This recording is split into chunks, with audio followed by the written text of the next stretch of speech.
The word we'll be learning in this section is osowaru, which you will often hear in educational settings, guidance sessions, or when discussing learning experiences.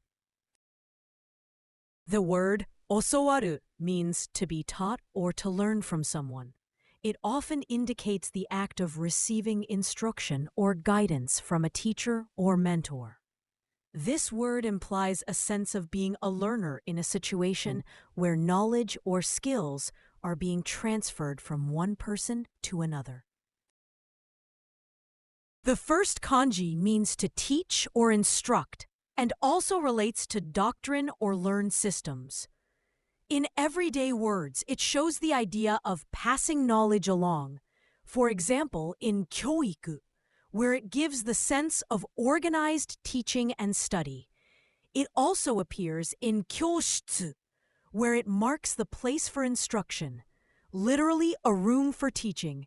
Think of this kanji whenever the idea of teaching, lessons, or learned systems comes up. I am taught Japanese by the teacher. 私は先生に日本語を教わります。私は先生に日本語を教わります。I learned from my parents.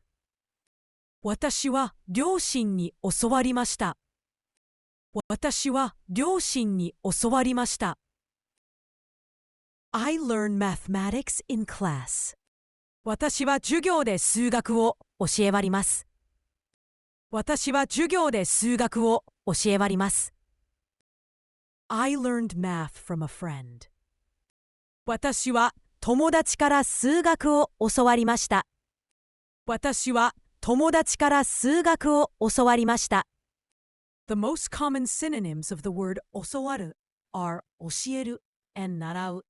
While 教える means to teach and usually involves actively imparting knowledge, 習う means to learn a skill through practice or by being taught by someone else. 習う is more focused on the acquisition of skills and is closer to osowaru in context, but it emphasizes the aspect of training or practicing. The most common antonym of the word osowaru is wasureru, which means to forget. While osowaru is about acquiring knowledge or skills, wasureru involves losing or failing to remember that acquired information or ability.